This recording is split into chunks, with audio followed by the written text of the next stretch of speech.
It is a nice day for a bloody wedding here at UCR's horror capital, Uncensored Horror.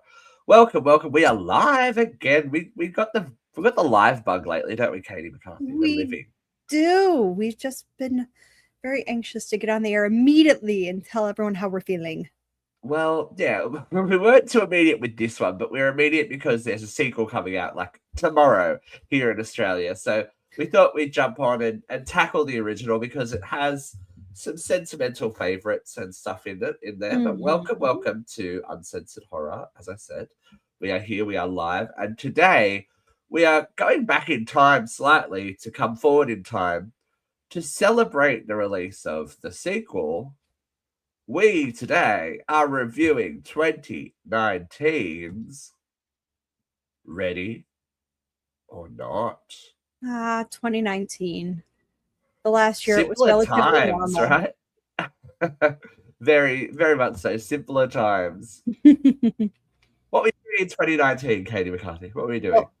Well, having a baby. Arlo was born at the end of 2019. Very small, like, Arlo was born oh, at the end of oh, there, 2019. you're talking to me again. That happens a Ooh, lot lately. oh boy. Yeah, it amazes me, especially with that photo you just put up on social media of your lovely children, how long we've been doing this. Been doing it quite a We've while. been doing it a long time, and you guys were doing it a long time before I was doing it. So And the we're doing protege it sends his together. best. The We protege are sends doing. his best. Yeah, I'm sure he does. He's getting ready for another horror marathon of his own, I'm sure. He gets to So, go see the second one with me. oh, He saw he's the he's, first one. he's allowed to come see it. Well, I think this one you can get away with. Let's be honest. It's very much farcical, and I have you never can't take claimed too to much serious. say I've never claimed to be a wholesome parent, as the woman at the movie theater will tell you. As the Scream 7 patronage will remind you. So I definitely saw this one in cinemas because I was very interested. As soon as I saw the trailer, I was like, "Oh, I want to see this." Were you a cinema kitty for this one? I don't think so. It kind of depends on like when in 2019 it came out. I'm guessing probably not Probably not. because, pregnant most of 2019. And yeah, That it's whole birth and babies thing will always get in the way of a good horror marathon. well, besides that, just like have you ever sat in a movie theater like super pregnant? I It's can't say uncomfortable. I have. Hi, Firefly. How are you? It's Uh, super uncomfortable. yeah, no, I've never been pregnant in a movie theater, strangely enough. But Let's see. When did it come out? And I can get a better idea. August 2019. I probably did not see it in theater. she's ruling herself out, but that's I, fine. I I am ruling it out. It was probably one of those nights where it came out to rent on Amazon, and I was like, "Ooh, this looks good. Let's watch this." That is While more you were likely what happened. feeding a child at an odd hour of the evening, going, I will watch a horror movie because it's less exciting than what's I going on here. I will put up Less horror. my swollen ankles and I will watch a horror movie. Go crazy. Well, so this the talk of children is good because we start out with some kitties running around a gothic, scary looking mansion. We like. Sounds like a good time to me. Does that mansion look familiar to you? Kind of. It was in another movie. Okay. It's a different genre. It was a Okay. 90s film. Or have I seen it? Is the ultimate question. Oh, I bet you have. Oh no. I'll give you a Cruel hint. Intentions? No, I'll No? give you a hint. Stop looking at me, Swan. Oh, really? Stop it. That's hilarious. It's the That's Billy great. Madison one. Oh, there we go. So many lovely houses that just pop in and out of pop culture. There you go. Mm-hmm. So we have young Daniel and Alex running around the halls, which we think is a game until there is a man with a wound chasing after them. I mean, still could be a game. You mean you I play think it hard, you get well. hurt. You play hard in this genre, you get very hurt. Yup. Especially in this movie, you get very hurt. Very hurt. Very, very hurt. But we have a very quick revelation that Charles is being hunted. The man Charles is being hunted by mysterious masked men as his wife screams in protest, shot with a spear gun, and dragged away. It's quite an abrupt and effective opening to a Mhm. movie. Yeah, yeah. Wait, what's going on here? Because this was one of those ones where I didn't read a lot about what was going to happen, and from memory, the marketing wasn't very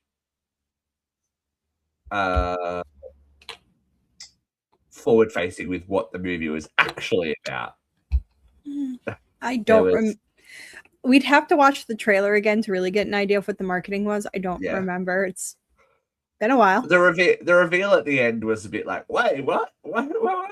But after that, we get a 30 years later title card, which horror tick.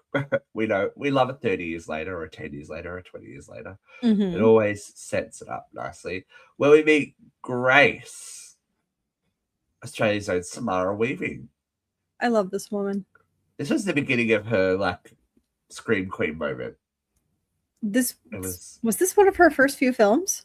I feel like it was maybe the first one that she was really like the star of. I feel like she'd kind of been like she's the star of this movie. There are like more famous actors in, or maybe a Let's take a couple, look see while you keep talking. but there are. I feel like this was her vehicle moment to really stand out by herself. Like she's the lead. The Babysitter had come out before this, so Yeah, that was Netflix though. oh, but it was so good, and she was It also was good, in, and she was very good in that. and she was also in Ash versus Evil Dead. Okay, TV, yeah. But All this right, was her leading lady moment. yeah, this was definitely the beginning of her career. Not like the super beginning, but like picking up momentum beginning of her career.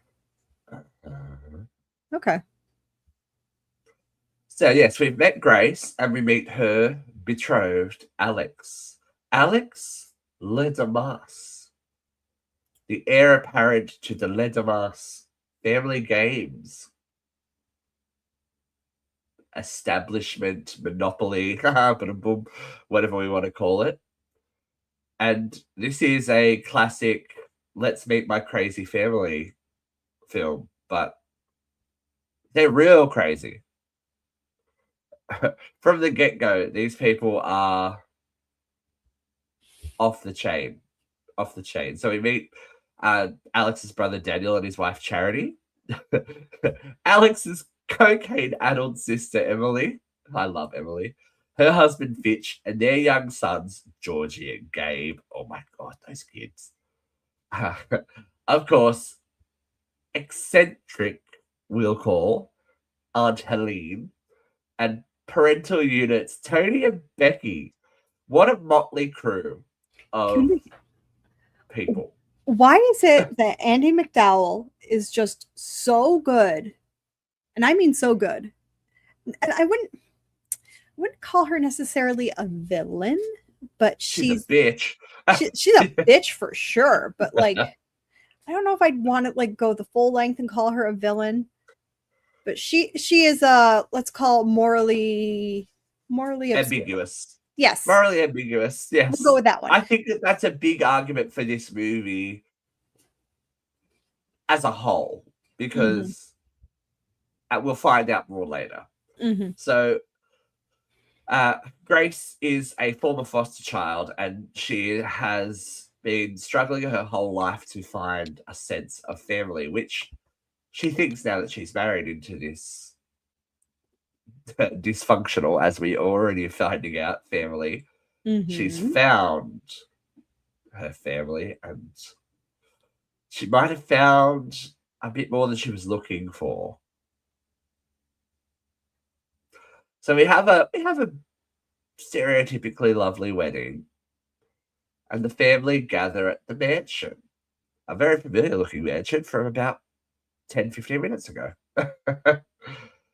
where Tony explains that the great-grandfather, patriarch of the family, Victor Ledomas, made a deal with a mysterious man named Mr. LaBelle in order to build the Domas family a fortune. But they have to adhere to one tradition. One little baby tradition. At midnight on their wedding day, every new member of the family draws a game from LaBelle's puzzle box. Now, these guys are like Milton Bradley on steroids. They have 7,000 different board games that are insidiously named, and Mr. LaBelle is featured throughout them. Uh, I, even from the beginning, you can tell that we are in horror comedy territory. Now, I'm going to probably cop it a little bit because I have famously said I don't necessarily always love it when horror and comedy mix like in bad moments, like in Scream 3. But this sets itself out from the get go that it's going to be a black comedy with horror elements. Very graphic horror. And I'm down for it. Aunt Helene is just chewing the scenery every time she's that hair and that black eye makeup. I'm like, oh, Queen, you are serving. You are serving, strange lady. That's a quick look into my teen years right there. She pulls it off way better though. You had that hair? That's the question. I actually did have a very short haircut like that. There we go. So each of the family have had to, each of the members marrying into the family have had to play a game. And Grace thinks this is all harmless, innocent initiation rituals until she draws the hide and seek card. I have a theory about this. Yes, please share your theory. Because if you remember, was it Fitch tells you he played Old Maid, whatever the fuck that is. What that is, yeah. And what was her name? Sean. Oh God, what is Daniel's wife's Charity? Sorry, Charity. Spaced out. And Charity will say she played something. She played something really harmless. Snakes and Ladders or something like that. Yeah, something like that. Yeah, something like that. Board game. Some just completely random board game. So these two get completely random, harmless board games that nothing could come of it, right? And then she gets hide and seek. My theory is, well, I guess I can't get too far into it because it'd be giving some things away. Yeah. But keep in mind that they mentioned she's an orphan. And then when we get to the end part, I can circle back around. But I think that she was always meant to get that card, basically. Well, it is giving the fact that we're getting a sequel to this movie now in the current climate of everything is also super interesting. There's a lot of conversation with the Epstein files and alleged hunting and all that kind of thing, that we are getting this upper crust echelon of society hunting innocent orphans, young women. It seems really appropriate timing, I guess, and that's probably why there's so much hype around Ready or Not, Here I Come, is that, it's in the news. It may not be as fictitious as we think it is, depending on what conspiracy theories you dive into. Radio Silence did say that there were some political undertones at the premiere of this film based on the 2016 election. Yeah, I think. They said that they're hoping the message that privilege and entitlement are very dangerous things comes through in the movie. And I think that definitely does by the end. And obviously it's shown with our current administration. It's still not a thing, You know, It's money still, money is power. It's very scary, very true. yeah, it's interesting. We'll just put it at that, huh? Mm-hmm. So even still, at this point, despite the sinister lighting and all that kind of thing, Grace assumes this is an innocent game until the family arm themselves with an array of very interesting weapons, I must say. Mm-hmm. Very, very crossbows and axes, tiny little pistols. It's all very interesting to watch. And I'm a sucker for a creepy old gramophone song. That was a great song. Right. Let That me was a tell you. great look, if I heard that, I'd be like, "Oh, it's fucking on. Something weird's about to happen." If Oh you yeah, I hear start. that as you're running around an empty mansion, you know that shit's about to happen. I get stretching like, oh, we're really playing this. Let's do it. Oh yeah. Oh yeah. So the mansion goes into lockdown because why play fair when you can shoot fish in a barrel, I guess.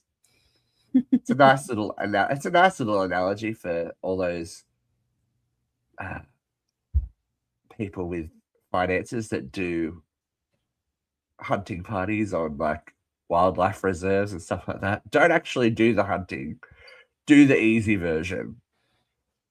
Mm. But they bit off a little bit more than they could chew with Grace,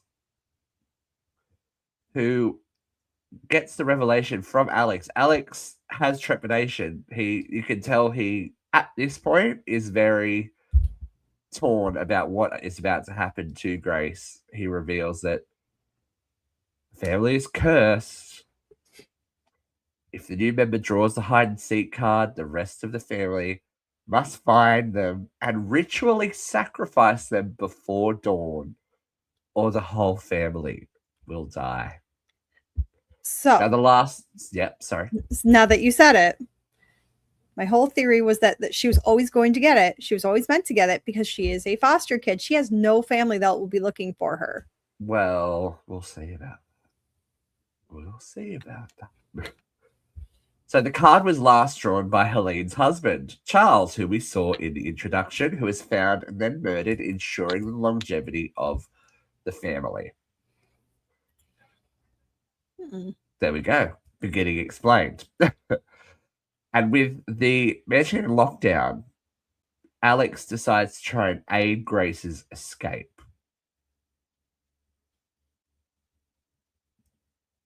This is where it starts to get good. I rewatched this last night, I think it was.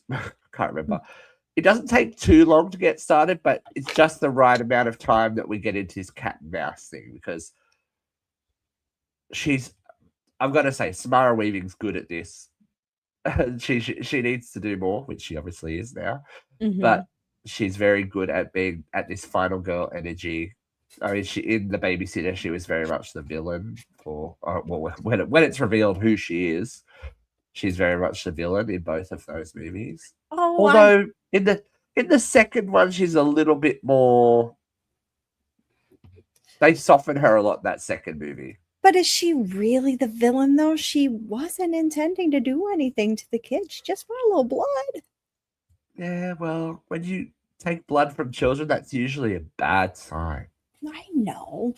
I know. I mean, I don't know. but my point is, I don't think she had nefarious intentions with him. I think she thought she was going to take blood, do a ritual, and move on. But the disillusionment seems to be running in the younger generations of the family because Grace is discovered by Daniel, who doesn't really want to do what he's doing. Mm-mm.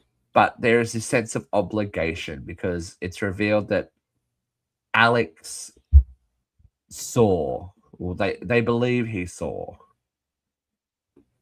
LaBelle. He was the only one to have seen him, so he is the heir apparent to the grandfather's position in the family. So they're all just continuing it because it's tradition. The rest of them don't know.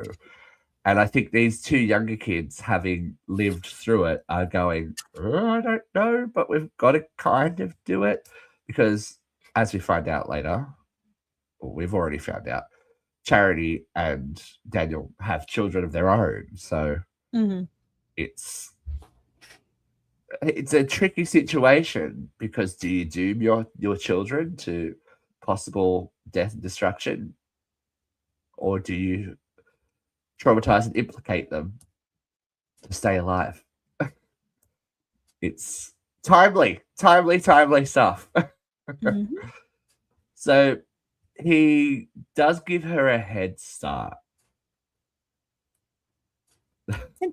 Emily is one of my favorite characters in this movie. She can't get anything right. She kills 2 maids. But it's not a safe house to work as a maid. Let's just put it that way. No. It's giving Big Clue energy, this one. So it's, you don't want to be the maid in this place. No, it doesn't seem like it go well. No, Aunt Helene cracks me up as well. She's just like not down for the human suffering of the maids at all. It's like, you gotta go, girlfriend. Shut up, I'll cut your head off with this axe. You got to go. The kitchen scene is really good. Yes. It gives a little bit of Jurassic Park. It gives that little clever girl. Clever, yeah, very much that energy while we're waiting for Alex to disarm the security, and the family find out that is happening. How do you feel about the butler, Stevens? Well, he's a one-trick pony with that one song that he keeps whistling over and over again. However, I kind of like him. Okay, but is he not worse than the family? Because the curse doesn't involve him at all. Right. Whether he lives or dies, that's not really related to the curse. It's his employment that will obviously be an issue. I would call him a villain more than anyone. He's definitely a villain. Like the family, I like morally ambiguous, because they probably would have done it to anyone. They don't necessarily want to kill her. They feel like they have to. Him, he's just going for I think some of them want to kill her. There's that. Helene's got a chip on her shoulder. Helene's got some screws loose. She wants some revenge. So she's just willing to go with anyone. Yeah. And this is where we start to see Grace's ingenuity. Shotgun doesn't work, but a freshly boiled pot of tea will do the trick. Well, this is the first time we've seen someone throw boiling water at someone to stop them. It is a bit of a trope, but it's nice to see a teapot. Very formal, tea is such a very formal beverage. Murdering spree is not going to stop tea time. We are on a schedule. We're very, very busy. And as she escapes, Daniel and Tony find Alex after he's essentially destroyed the security system, opening up the house. But Grace is seen by a third maid who was trying to hide. She should have stayed hidden. We get a very Final Destination death for her as well. Not good to be the help. Not good to be the help. Man, she deserved it. She could have just kept her mouth shut. Yeah, she deserved it. She's in here, and now you're in pieces. So you know what they say: snitches get stitches, or snitches get bisected. Roughly. Yep. Roughly. But Grace uses the distraction to escape out into the goat shed. Oh my God. This little prick. I was like, oh, innocent child. And I was like, oh, what a little cunt. Mm-hmm. I actually remember seeing this in the theater, and when after he shoots her in the hand, when she punches him in the hand, the audience audibly cheered. I mean, yeah, it's a reflex, but a deserved reflex. You know? I mean, and my top two kids that I hate the most in horror movies are going to be this kid and the kid from the Babadook. Just because he screams a lot.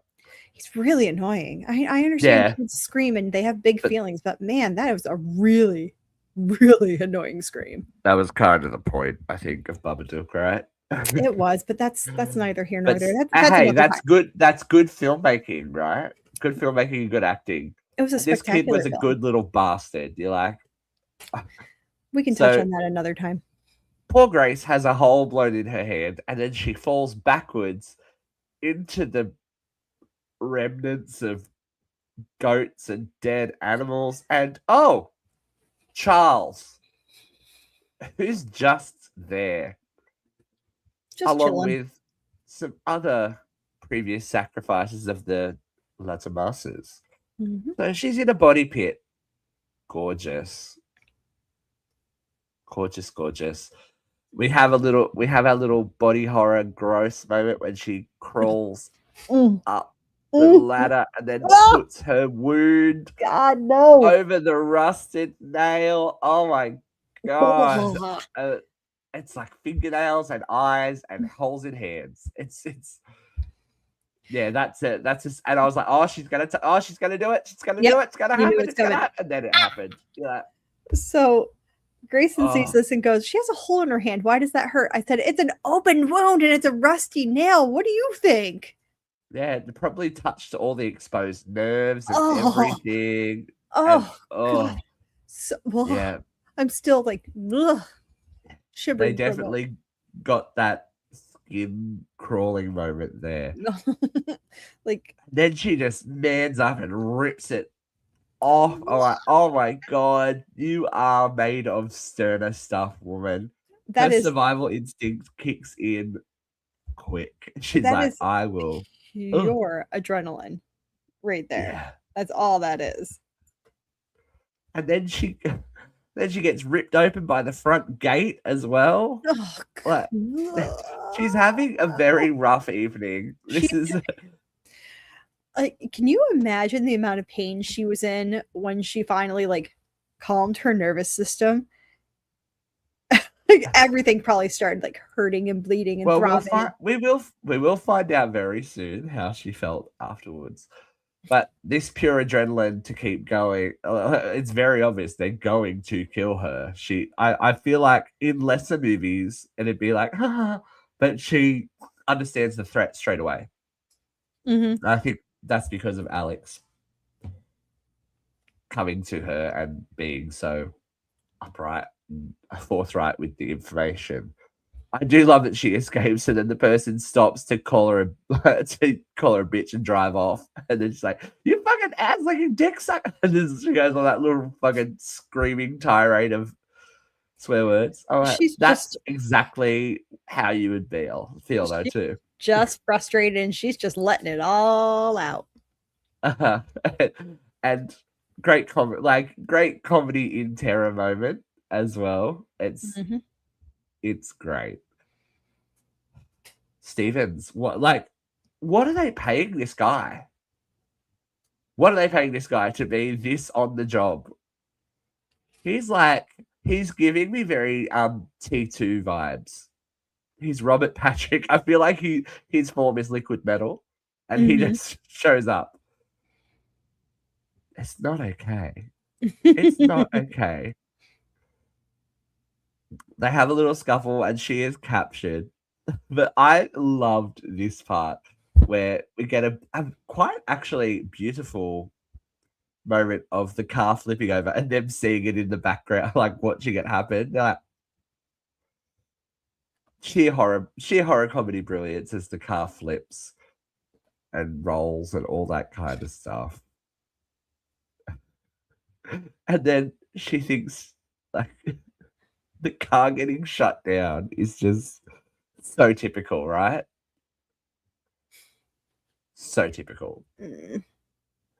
Just Like, fuck you, man. Like, I'm trying to live, and like I'm the just gonna crash. bureaucracy. I'm just gonna crash car into a tree because maybe that gives me a better It chance might of be. survival than this. It might be easier, I right? mean, she, she's gonna die one way or another. She just didn't give a fuck. Yeah. I don't know. Like when you're in that situation, I feel like we had a very similar moment with Madeline Pesh in these Strangers movies. Like I would just find the road and not stop moving forward. Anything Yeah, that got like, like she could have made car, bus, bike, whatever. Fit, she, like just go. she could have made some good headway by running while cursing out that car. Like while Yeah, running, not waiting while running. like you Motherfucking asshole. yeah, you can just run backwards and yell at them. You just keep But moving. I guess with that many open wounds at this point as well, This is also true. That's going to slow you way down. blood pumping, yeah, blood pumping is probably not the best thing to do. Fair enough. It's more blood This loss. this is true. This is where the tide kind of turns on Daniel, though, right? Because I'm kind of empathetic with Daniel. But he is obviously distracting Grace so that she can be captured. So for everything of letting her go, he's just baited her to get her caught again. It's as part of the question of what you think of the Domas family, because once she is captured and we are aware that the sacrifice is going to happen, I think all pretenses are off. As Charity very much says to Daniel, like, what about our kids earlier on? This is self-preservation for everyone involved, because especially the people that have married into the family are used to their status, their wealth, everything that this deal has given them. So it's a big question to ask whether you would do this to ensure that your life and that especially the lives of your children continues untethered. But how could it not affect you is my big question. That to me makes them villains. I mean, I gotta wonder, like, let's say they like like this. Let's say the Charity or Finch, whatever his name is. Yeah. Let's say they actually killed someone. How do you sleep? Like Charity, I could see like being totally fine, like whatever. I'm not even gonna like blink an eye at this. But Finch, I think, would be bothered by it. I think he would be traumatized by it. But yeah, I think that then goes like, well, he's obviously more concerned with keeping his status quo than anything else. So that moral compass isn't exactly pointing true north. It's not, but it's also not going, directly south there. Like he jokes about like, oh, I can't fly commercial anymore. But then again, he's sitting on the toilet trying to like YouTube how to shoot this gun, but he's also nervous the whole time. So yeah. he puts we've got to think it might be one of the first times that he has actually been a part of it as well. Right. But it also brings in, not to be too heavy, it brings in a big conversation about the guilt of witnesses and not saying anything if you know something horrible has happened, which is very topical in this current climate, especially with the rich and the powerful, and how much is not speaking akin to guilt. Because it kind of, if you know that this horrible shit's going on and you're keeping it under wraps to keep your position, it makes you just as guilty. So I can't feel too bad about what's about to happen. Oh no. Daniel poisons everyone with a non-lethal dose of hydrochloric acid. I googled Oh my it. god. They're just gonna shit weird for a week. They'll be fine. It's gonna shit weird for a week. It's like, it's still fucking acid, dude. I It's thought still that was acid. hysterical. He's just so nonchalant. Like they're just gonna shit weird for a week. It's fine. No, but we do this all the time. Yeah. Whatever. The shenanigans of human sacrifice. Sometimes And this people is gotta shit weird. right. This is where Charity gets really exposed. She shoots Daniel for attempting to try and protect Grace. So she's definitely she's definitely out for self-preservation. Yeah, she doesn't care. If her husband has to die, so be it. She's just keeping that status. Yeah. I think that this part, and maybe I just wasn't really clear watching it this second time. Do you think, with everything that happens in this next segment when she's attacked and has to fight back, but especially with when Alex finds Daniel and he's been shot, we don't know it's Charity, and then when Grace is attacked by Becky and Becky beats her to death, screaming "fuck your family" with LaBelle's box, do you think we're supposed to believe that Alex thinks that Grace killed Daniel and his mother, and that's maybe what the shift is? Well, he knows for sure she killed his mother. Well, yeah, I know, but the whole "fuck your family" thing, because he was obviously very close to his brother, right? As we see in the beginning, and wants to protect, like they want to protect each other, and he's dead. We don't know who killed him. I think more or less what's driving him is again self-preservation, because he looks at her and he says, "You're never going to trust me again after this, are you? Like you're not going to be with me." Yeah. And her silence says everything. So it's like, well, if I can't have her, no one can. Fuck her. But this, like, the thing is, he goes to save her, and then sees it and goes, "Oh, okay. Well, then you're never going to be able to assimilate. It will never be okay, because she's a formidable force. Obviously, she's not going to just sit back and take whatever happens." I think it's like a healthy mix. Like it's the fact that he killed my family, or she killed my family, and it's also that, well, now I'm vulnerable because she knows too much, and she's gonna survive. He literally gets the dagger. We finally get the Hail Satan with him waiting for. Hail Satan. It's been hinted at for so long, but they never actually say the words until we actually get the Hail Satan as he drives the dagger down. But she manages to wrestle away,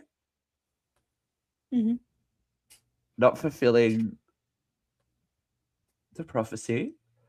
And this was a really interesting. I remember this moment happening in the cinema when Helene rips open the curtains and they're like pleading to the empty chair to Mr. LaBelle, and everyone's like, "Wait, what? Nothing happened. Are these people just legitimately fucking crazy?" And I was like, oh my god, they were just crazy. Like, after all this, there was nothing.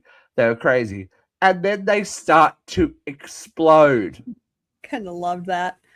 Although I think I kind of would have loved the ending if it really was bullshit. If it was just bullshit. If it was just because it says story. It says a lot about the price of entitlement and power and money and what it can do to you. Now, I don't feel bad about any of these people turning into goop.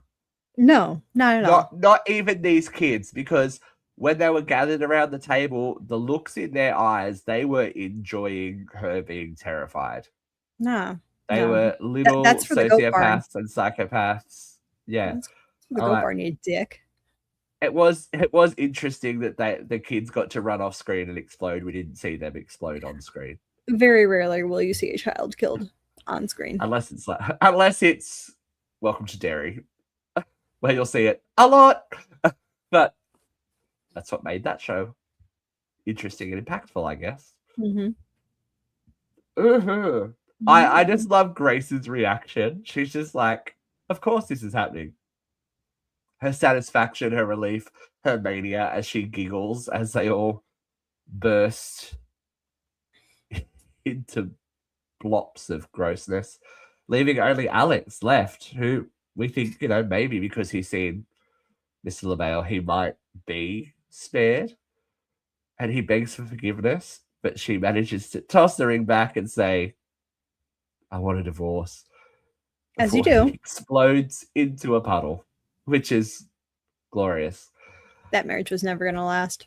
Right. The one thing I do love is her reaction to the momentary flash of there actually being a Mr. LaBelle sitting in the chair watching all this happen. She's like, huh. Right. Like, okay. Huh.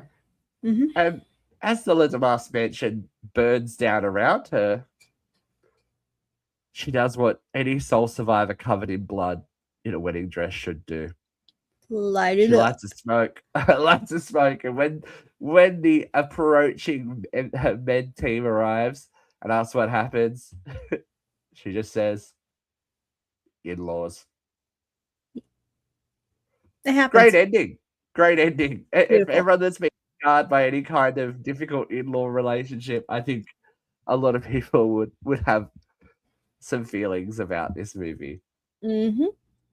And look, simple, short, easy to watch, fun to watch. Mm-hmm. Gets the job done, does what it says it's going to do on the box. Love that for us. Love that when sometimes these things overcomplicate themselves and they don't need to. 95 minutes in, out, shake it all about. Mm-hmm. Blood, horror, the devil, comedy, all the good stuff. Everything you need for a wholesome family movie. Everything you need, right? Mm-hmm. For a budget of $6 million, 57.6. Not bad. I was going to say that more than made its budget back for sure.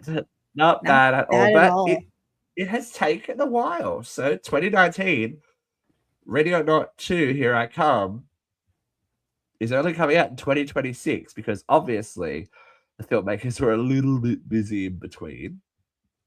I wonder what they were doing. As they took their talents to Scream 2022 and Scream 6 and Abigail, which have you seen Abigail? I have not.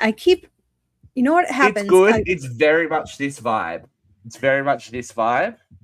The funny thing is I keep clicking onto it and then something else pops up at me. But I think I watched it on a plane.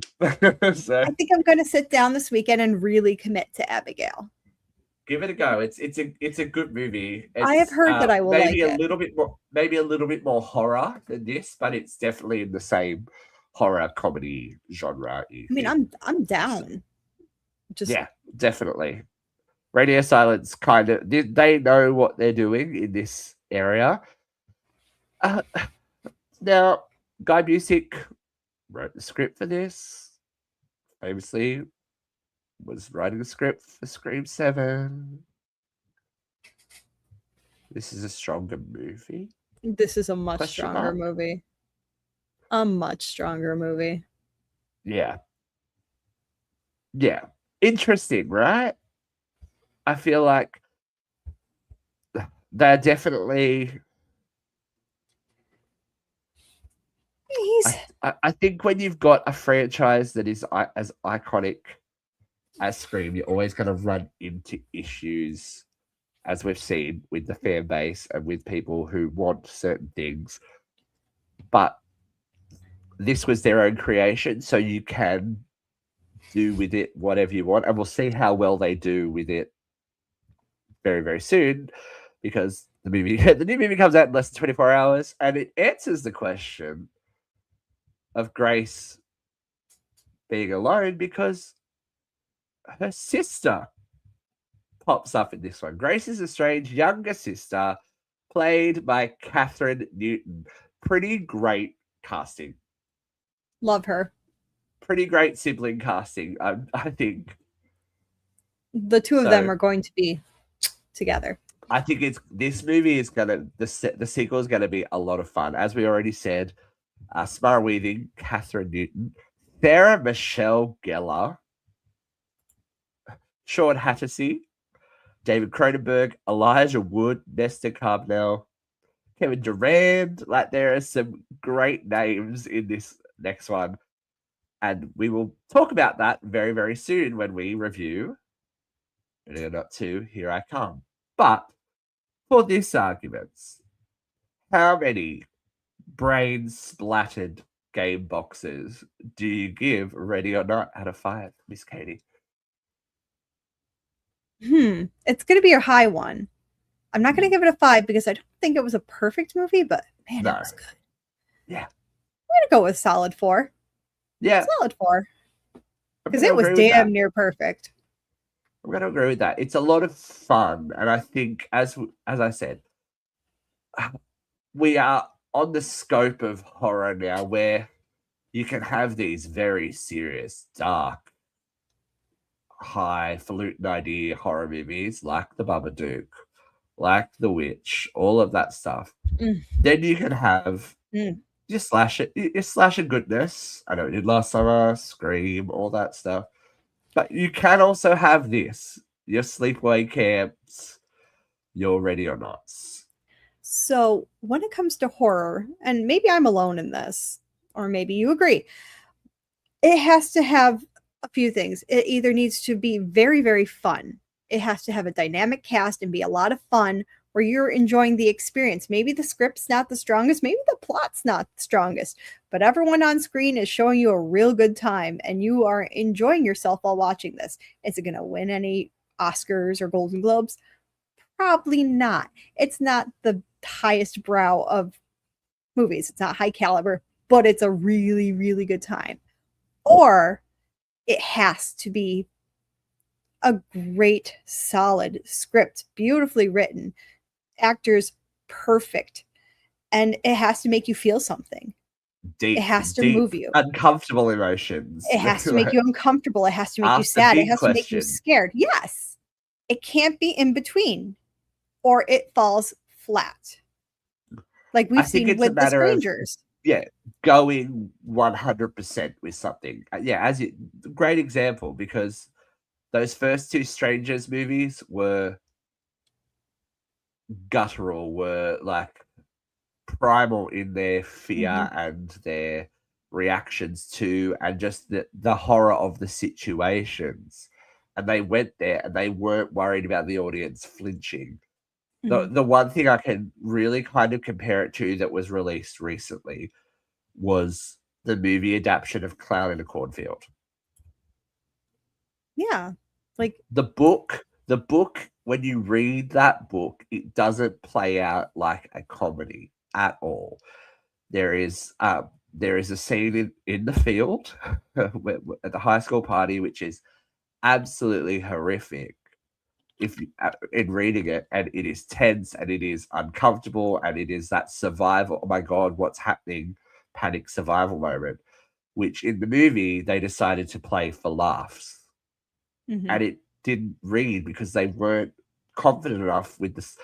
The source material was so strong that they didn't need to play it off for laughs just because the clown was a killer. Like, I feel like if the source material is strong, you've got to back it up and go with it and really push. You can't go, oh, but what if we offend people or people are upset? That's not how you make a good movie. Like, I think of movies like Midsommar or Midsummer, however you want to pronounce it. I think of that. I think of The Witch. I think of Talk to Me. I think of all these moments where you're really kind of sitting there in this tense and you're uncomfortable and the Bring silence her back. Oh my god. Don't even get me started on that one. Like, that's uncomfortable. That's what I'm thinking there. Or you're going to go completely the other way. And like Sharknado. People loved Sharknado because they knew it was a gag. We know this is bullshit. We're going to go for it. And we're going to make everyone have a really good time while watching it. And they did. People loved it. Even for this example, I think a movie that is super underrated and very similar to this. You're Next Oh, is very kind of similar to oh, this, but it's not slapsticky, and anything that's funny happens from the situation. It's like a little relief moment. It's just the absurdity of the situation. It's not seeking out to do comedy like this is seeking out to do comedy. no, it's I funny still in the can't way. believe that there hasn't been a sequel to You're Next. Oh my God. Like, it's What's funny going in the on, way. people?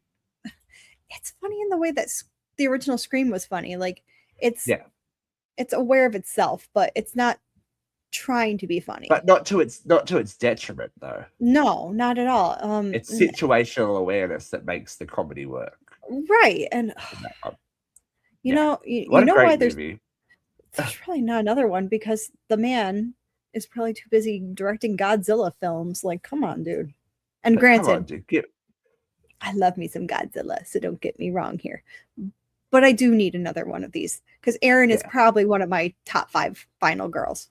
And another Australian, Shani Vincent, kicking ass in that one.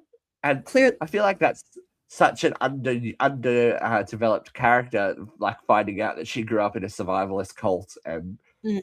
what that puts the people, it really puts the killers on the back foot, which is refreshing. perhaps I'm just partial to Australians. It just might be me. You never know. You It just never know. But you know what? He's had Adam. What is his name? Adam Wingard. Wingard. Yep. He's had some hits and he's had some misses. Because Your Next was great. The Guest was great. Blair Witch is. Still haven't seen her. You haven't seen the new Blair Witch? Well, no. No. Okay. Wait, yes, I have. 2016. Yes, I blanked it out for a hot minute. Yes, I have. It was. Yes, I have. It was It's- okay. It But was, it's something. fine. It's something that's scared of the success and the success and the notoriety of its source material. Mm-hmm. You know, was everyone fine. wants this. Everyone wants these sequels to these movies, but they're scared to touch them. Yeah. You can't be. You can't be scared to touch them and Like I said, diminish the original. yeah, like I said, it was fine. It was Yeah. fine. It just wasn't amazing. That But being said, I think he should do a sequel. I finally saw the new Candyman on the plane. Brilliant. That's how Well, you yeah. do a reboot, sequel, legacy sequel that ties everything together. It looks like a brand new movie, but it actually ties in everything together. I can't believe they haven't tried to do another one of those. But Well, it was great. I'm not saying it's because a woman was at the helm, but yeah, it probably was that. Well, look, we will be back, obviously, to play another game again soon as we double down with Ready or Not 2. Thank you for joining us today. If you liked Ready or Not, let us know. If you didn't like Ready or Not, let us know. If you have another favorite horror movie you'd like us to tackle, let us know. But until next time, make sure you have your tetanus shots before your wedding night. That's all I got to Oh say. my God. Oh, how chihuahua. All right. Oh. Keep it creepy, kids. We'll see you next time. Bye.